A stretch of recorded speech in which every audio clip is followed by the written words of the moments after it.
number of things to happen. It requires a psychological change. Currently, the disease in India is seen as a very, very dangerous disease. And it is true. The disease is dangerous for certain groups of people. It is absolutely dangerous for older people. It is absolutely dangerous for people with diabetes, heart disease, hypertension, chronic infection, lung infection.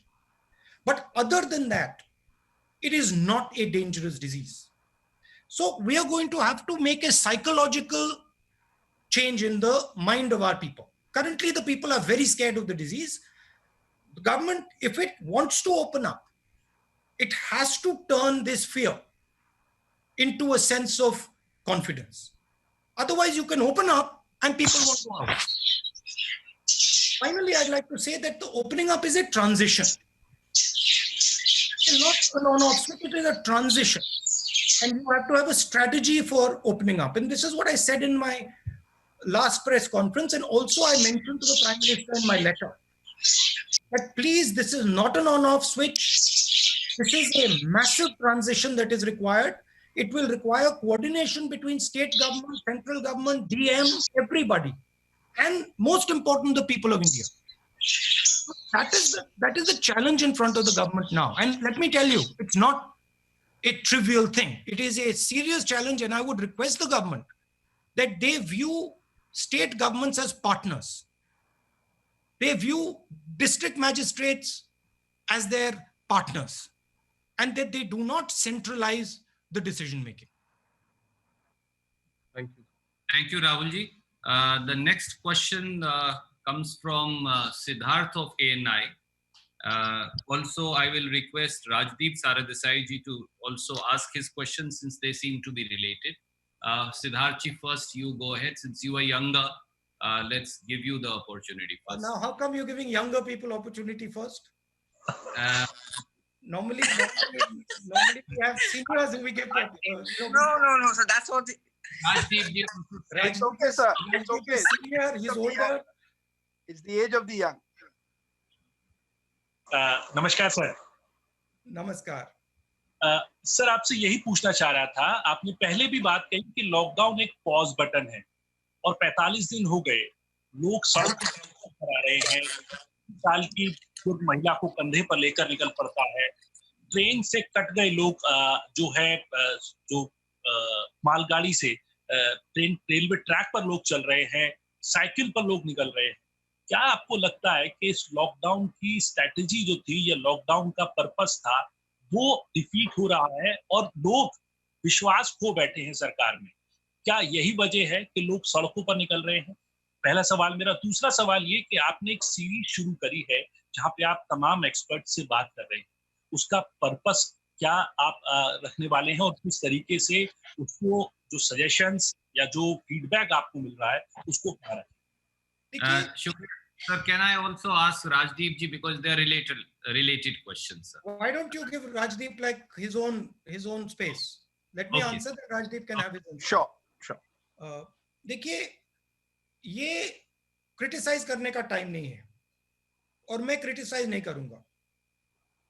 जो जिस situation में हम अब हैं, उस situation से हमें आगे बढ़ना है और निकलना है एक प्रकार से।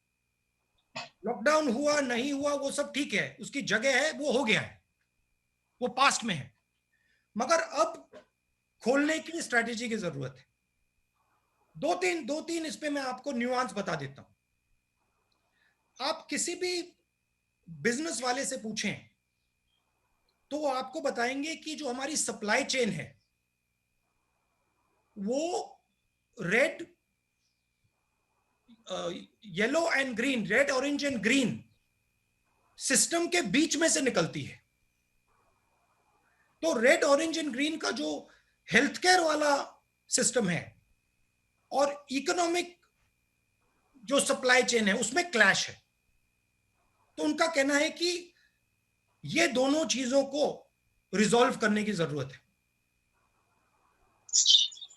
हमने पहले भी कहा कि पैसे की जरूरत आज है, माइग्रेंट्स को पैसा आज देना है, सपोर्ट आज देना है, गरीब लोगों को आज पैसा देना है, और जो स्मॉल एंड मीडियम इंडस्ट्रीज हैं उनको आज मदद करनी है, कल नहीं, परसों नहीं, आज।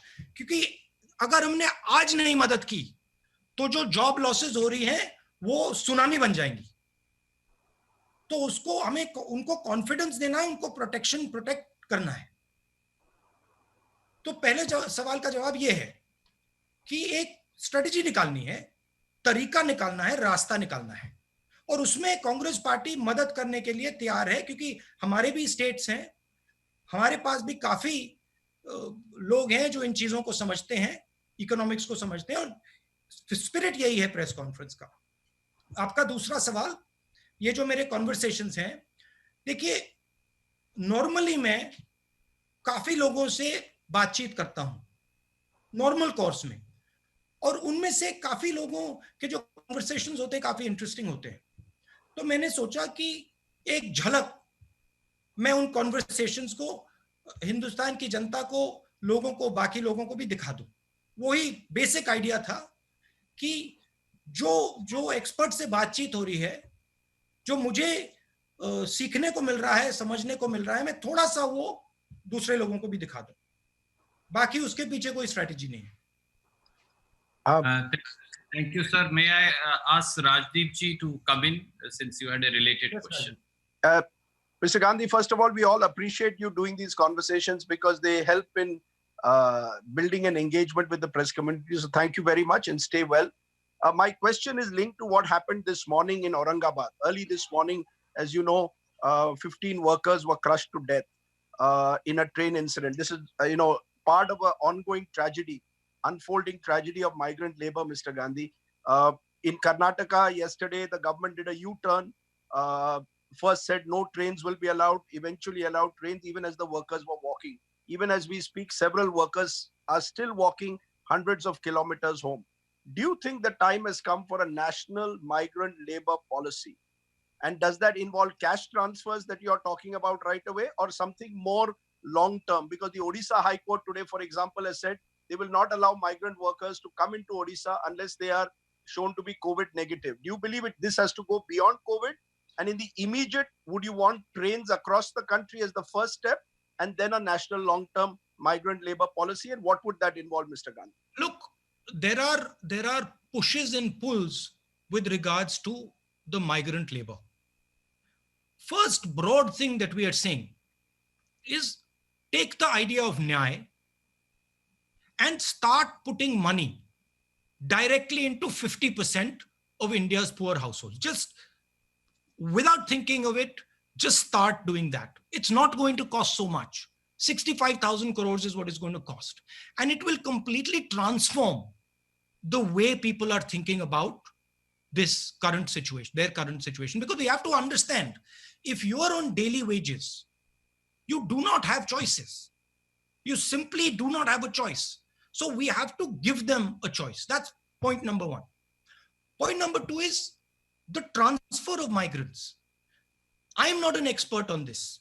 So I'm not going to sit and opine what I think about trains. But what I do think is that a conversation between states has to happen. And these decisions have to be made with empathy towards migrants, with thinking about their rights, so not crushing their rights, but they have to happen between states, and the center has to oversee them. The pain has to be reduced, absolutely. So you're saying the minimum income right away, Mr. Gandhi? Am I correct? I'm saying that we are in an emergency. We require absolutely the idea of Nyay. Call it Pradhan Mantri Yojana, whatever you want to do. But the idea of injecting immediately 7,500 rupees directly into 50% of Indian households is critical, and it's not such a big price. Second, the idea that we can simply let our job creators drown. This is not feasible.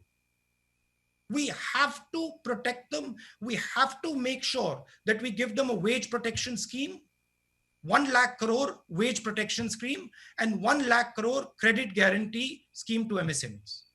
and then we have to give them 6-month interest subsidy. So we have to build a wall for them so that they can fight what is coming. We have to give them we have to build a financial support behind them. Look, it is pretty clear that a lot of these companies are going to go down. If we do not do anything, massive number of them are going to go down. So we have to ensure that we build a wall and we protect as many of them here.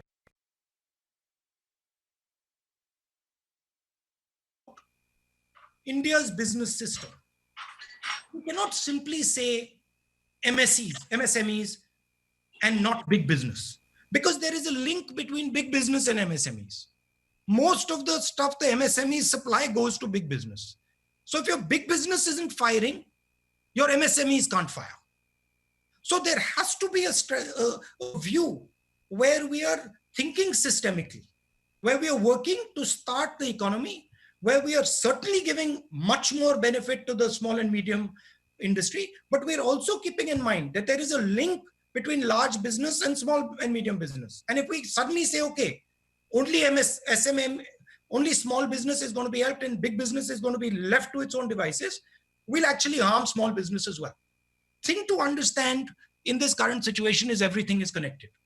And if you want to start the engine, you cannot think of starting just one part of the engine. You've got to start the whole engine.